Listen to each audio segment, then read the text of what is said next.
તો આ બિલ પર અત્યારે ચર્ચા ચાલી રહી છે। અમિત શાહ બોલી રહ્યા છે। मुद्दा नहीं है, हमारी मान्यता का मुद्दा है, हमारे स्वभाव का मुद्दा है, हमारी कार्य संस्कृति का मुद्दा है। माननीय अध्यक्ष जी, जहां तक नरेंद्र मोदी जी की केंद्र में सरकार बनी, ये कह रहे हैं कि पहले भी हुआ था, पहले रोक लिया गया, ये सब बातें तो मैं बाद में बताता हूं। परंतु ये जो महिला सशक्तिकरण की बात है, ये कोई ये संविधान संशोधन से जुड़ी हुई नहीं।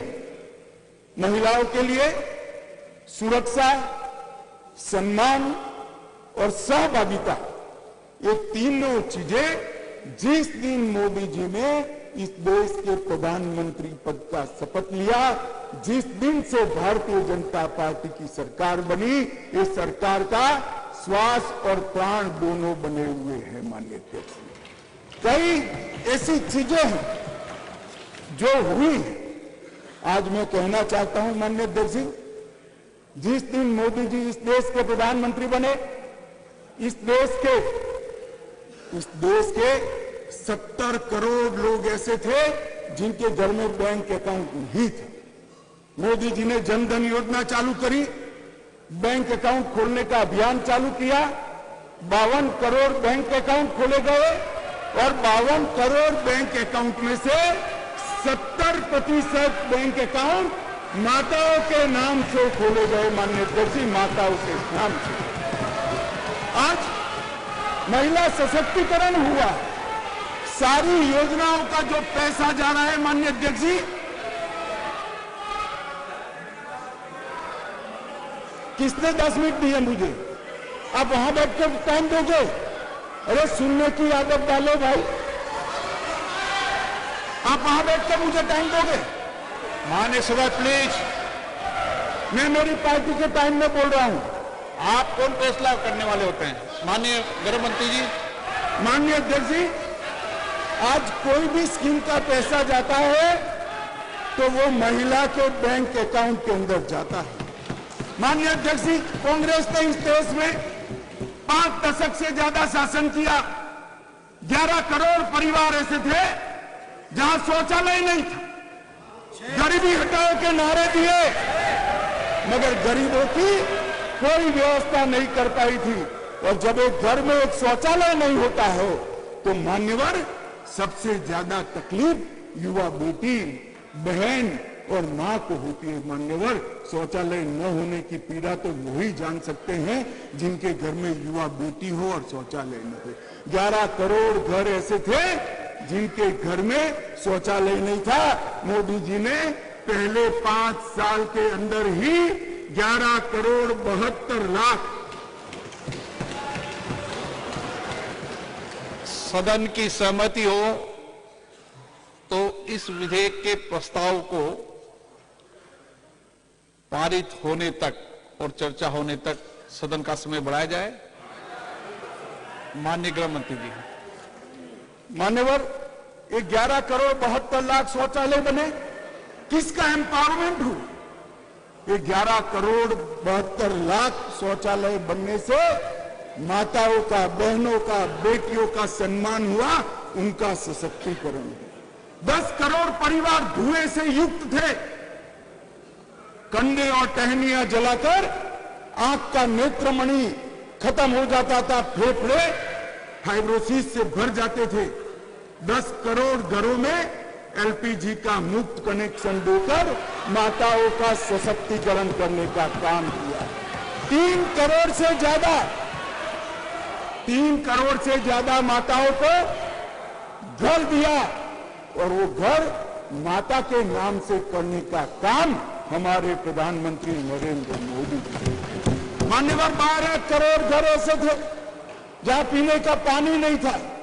अब जो समाज के अंदर रहते हैं, जो जमीन को जानते हैं, उनको मालूम है कि घर में पीने का पानी नहीं है तो पीड़ा सबसे ज्यादा किसको होती है, किसको ज्यादा तकलीफ होती है। घर में पीने का पानी नहीं है तो घर की माता को ही तकलीफ होती है। 12 करोड़ परिवारों के घर में नल से जल पहुंचाने का काम नरेंद्र मोदी जी। हर घर के अंदर 80 करोड़ लोगों को हर घर में प्रति व्यक्ति प्रति माह 5 किलो अनाज फ्री ऑफ कॉस्ट देने की शुरुआत की। जब चूल्हा नहीं जलता है ना मान्यवर, बच्चे भूखे रहते हैं, तो सबसे बड़ा चूल्हा तो नहीं जलता है मगर मां का दिल जलता है मान्यवर, मां का दिल जलता है। वो भूखे परिवारों को 5 किलो अनाज प्रति व्यक्ति देने का काम हमारे नेता नरेंद्र मोदी जी ने किया। 3 करोड़ 18 लाख सुकन्या समृद्धि खाते खोले मान्यवर। 3 करोड़ महिलाओं को मातृवंदना योजना के तहत फायदा पहुंचाया मान्यवर। लगभग 26 सप्ताह का मातृत्व अवकाश पेड मैटरनिटी लीव देने का काम हमारे नेता नरेंद्र मोदी जी ने। और एम्पावरमेंट क्या होता है माननीय अध्यक्ष जी? आज दुनिया भर में विमान उड़ाने वाले पायलट में महिलाओं की संख्या 5% है, भारत में 15% है और ये 10 साल में बढ़ेगी। इसको एम्पावरमेंट कहते हैं मान्यवर। हम ये जो बिल लेकर आए हैं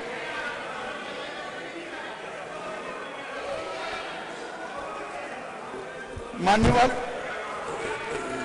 ये जो बिल लेकर हम आए हैं, कई सारी साथी महिला सांसदों ने कहा कि महिला को रिजर्वेशन देकर नीचा नहीं दिखाना चाहिए, महिला भी उतनी ही सशक्त है जितना पुरुष सशक्त है।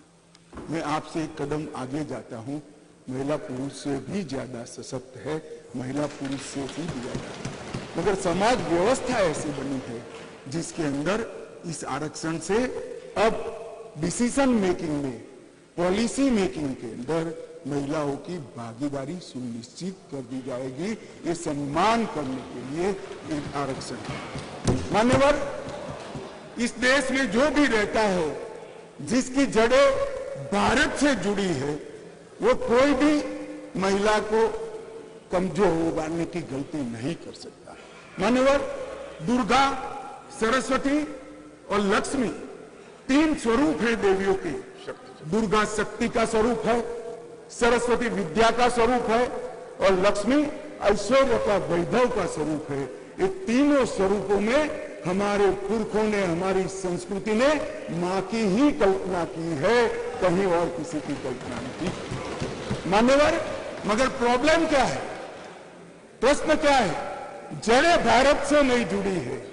मैं कहना नहीं चाहता जड़ें कहां जुड़ी है, जड़ें अगर भारत से जुड़ी है तो तकलीफ नहीं पड़ती मान्यवर। मैं आज आपको कहना चाहता हूं, हजारों वर्ष से हमारे सांस्कृतिक प्रवाह और हजारों वर्ष के हमारे देश के इतिहास के अंदर कई सारी ज्ञान की नई नई विधाएं और ज्ञान के नए नए आयाम हुए। कहीं वेदों की ऋचाएं हैं, कहीं उपनिषदों के मंत्र हैं, कभी पुराणों के श्लोक पढ़े हैं।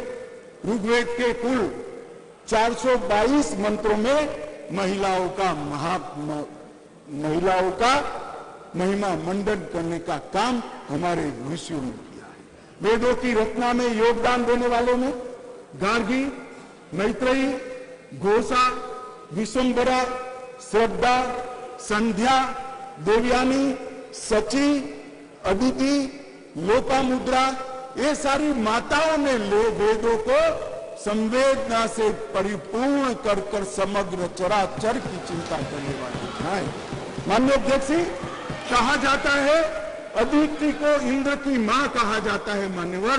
अदिति चारों वेदों में पारंगत थी और चारों वेदों को पूर्ण करने में उन्होंने बहुत बड़ी भूमिका निभाई मान्यवर। शासन की बात करें तो 10वीं शताब्दी में कश्मीर की रानी दिद्दा, कातकीय वंश की रुद्रमा 13वीं शताब्दी में रानी दुर्गावती, शिवाजी को शिवाजी बनाने वाली जिजाऊ रानी चेन्नम्मा, महारानी अब्बका और महारानी लक्ष्मीबाई को इस देश का समाज और इतिहास